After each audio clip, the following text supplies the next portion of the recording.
Okay, code duplication. That's another code smell that we should avoid at all times. Why?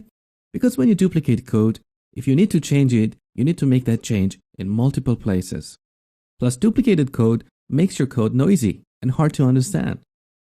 There is a principle called DRY, which stands for don't repeat yourself. Okay, let's take a look at a real-world example. You can find this example in Solution Explorer under Duplicated Code folder. So let's see what's happening here. In this class, we've got two methods, admitGuest and updateAdmission. We're assuming this code is part of an application used at a hotel. When guests arrive, they get checked in, or sometimes their details gets updated. Without getting lost in details of business logic or data access code, let's just have a quick look at these two methods. So here is our admitGuest method. We've got some logic here on the top, which I got rid of. And then we've got this logic here, which is trying to parse a string that represents the admission date time. And from that, we try to calculate the hours and minutes. Further down, we do some other logic here. For example, if the guest checked in before 10 o'clock, then something should happen. And look, in the updateAdmission, we've got the exact same logic for parsing that string that represents the date time. So here is the duplicated code that we need to get rid of. How? Well, as soon as you see duplicated code, what you need to do is to select it and then press Ctrl-Shift-R. Here, ReSharper knows that we want to extract a method from this code. So let's go ahead with that. We're going to create a method. Let's call it getTime. Okay. ReSharper thinks we need to return a number from this, which represents the hours. And that's not quite what we want. We want both the hours and the minutes. So we need to do some tweaking here. Let's look at the parameters. So currently we've got admission date time, which is a string. That's good. And as you saw, we return an integer, which is just the hours. Well, the first step we need to do is to return both hours and minutes. How can we do that? Ideally, we want to return an object like time, but we don't have a time class yet, and it's not possible to use this dialog box to tell ReSharper to create this method and return a time object, because ReSharper does not know how to modify the code inside that method to construct a time object. So we need to do step-by-step refactoring. The first thing I want to do is I want to change the return type from integer hours to void. Now you see hours immediately became an output parameter. Okay, next thing I want to do is I select minutes here. So now you see we have two output parameters, hours and minutes. Yes, we know output parameters are code smells and we learn how to refactor that. But again, we are doing step-by-step refactoring, so let's go ahead with that for now. Okay, beautiful. We got rid of that piece of code here. Let's do the same thing here in the admitGuest method. So all we have to do is basically select this bit here and replace it with something like this. Now, next thing we want to do is to get rid of these output parameters. So we put the cursor here, Ctrl-Shift-R, and now we select Transform Out Parameters. So you learn that when you transform out parameters, ReSharper tries to return a tuple. In this case, it's trying to transform this method from this shape into a method that gets a string and returns a tuple of integer and integer, which is hours and minutes. So let's go ahead with that. Okay, that's better now. And notice that ReSharper automatically updated both our methods, admitGuest and updateAdmission, to get a tuple. See, that's why we use step-by-step safe refactoring. If you go manually change the return type, you're going to have a lot of breaking changes. Okay, now the next step is I want to get rid of the tuple and replace it with a time class. So let's go on the top, create a class called time.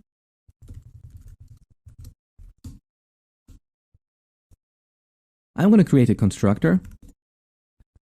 And here we want to receive two values, hours and minutes. Now I put the cursor here on hours, press Alt and Enter, and have ReSharper create and initialize an automatic property for me. Look, here's the second option. There you go. So we did not have to manually go and type all this stuff here. Let's do the same with minutes. So I put the cursor here, Alt and Enter, create and initialize auto property minutes. Beautiful. I just made a tiny mistake here, and that is, if you remember in one of the previous lectures, we cannot immediately replace a tuple with a different type. We need to make that type, in this case time, to look like a tuple first. So instead of having properties like hours and minutes, we want to have item 1 and item 2. And later we can apply rename refactoring to them. So let's go here. We're going to rename these to item 1 and this one to item 2. Good. Now we go to this getTime method again. We press Ctrl and F6 to change the signature. Remember, if you forget that, just press Ctrl-Shift-R, and the first item, as you see, is change signature. Now we want this method to return a time instead of a tuple. Let's go ahead. Beautiful. Let's take a look at the method. Ctrl B to jump to the method. Look, now it's returning a time object. We just have one breaking change in this method, which is because ReSharper could not figure out how to instantiate a time object. But the good thing is we have only one breaking change. All the clients of this method, like updateAdmission and admitGuess, continue to work properly. Again, this is the power of step-by-step safe refactoring. So what I'm going to do is, I fix this problem here first. So instead of returning a tuple, we return a time object. And we passed hours and minutes here. Good. There are no more compile time errors in this file. How can I tell? Look at this icon here. It's just telling me there are 4 warnings, which means there are areas that we can improve. If you see a red icon, that means this code is not going to get compiled. And if you see green, that means this code is clean and beautiful. Now let's go and fix this issue with item 1 and item 2. So getTime now returns a time object, not a tuple. So first thing I'm going to do is rename this variable to time. There you go. And now I'm going to rename this property to hours. So change that to hours. Let's go ahead with that. And here we do the same. Item 2 is going to be changed to minutes. Beautiful. Now, see, in this example, I directly modified the property name here when I'm using that. So I didn't have to go to the time class itself to apply that rename refactoring. So that was a bit faster. Now you see we have a proper clean class called time, which has 2 meaningful properties, hours and minutes, and a method that gets a string and returns. That should be a time. Let's rename that. Excellent. Now look, we can take this a bit further. These 2 variable declarations are redundant. So what we can do is put the cursor here, Ctrl-Shift-R, and we can inline them. We can do the same thing with minutes, but in this code, as you see, minutes is not used, so it's grayed out, which means if I try to inline that, it actually removes the variable. So let's go ahead with that. Well, it's telling me no usage is found, so basically we press Alt and Enter and remove unused local variable. There you go. Let's do the same with the other method. So we inline hours and get rid of minutes. Much better. So this way we got rid of duplicated code, and now we have a proper method that knows how to parse a string and return a time object. Okay, there is just one thing here that is bugging me a little bit. Look at where this method is placed, this getTime method. It's inside our hotel reservation, check-in, check-out, admission kind of thing. All this method is doing is to take a string and return a time object. It knows nothing about the admission, about check-in, about hotel. What if we want to use this logic, this method, in another context? Maybe a different project. We don't want to reference this class, which is about hotel check-in and check-out. So this method really does not belong here. It belongs to the time class itself. So we need to move it. How we can do that? We put the cursor here. Again, Control-Shift-R. And this time we select Move to another type. The shortcut for that is F6.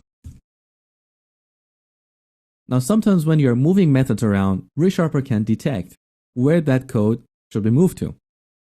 It's not always reliable, but it's a good starting point. Now in this case, it could not detect that. So we need to tell ReSharper that we want to move this method to the time class. And look, here we can change the access modifier. I want this method to be a public static method, not a private one, because otherwise we cannot access it. So let's make it public. Go ahead. Beautiful. And look, again, with step-by-step safe refactoring, ReSharper automatically updated our update admission and admit guest methods to call the static getTime method of the time class. So we did not have to manually change these two methods, which is great. Okay, now the other thing that's bugging me here is we are asking the time class to give me a time and passing a string. A better name here is parse. So as you know, with parse method like integer.parse or datetime.parse, we pass a string and we get an object of a different type. So let's rename this method here with F2, parse. There you go. Now let's go to the implementation. So with Control B. Last thing I want to change here is this parameter name, admission datetime. Again, this class knows absolutely nothing about the hotel context. We may want to reuse this class in other contexts. So instead of referring to admission datetime, I'm going to change that to just str. That represents a string. Okay, now ReSharper noticed that we're using that admission datetime in other places, like here. Let's put this away. So in our parse method, we also have this argument exception that has a string called admission datetime. ReSharper is asking us, do you also want to rename that? Of course we want. So next. Okay, we're almost done with this refactoring. Now we have a proper time class that we can reuse to parse a string and get a time object.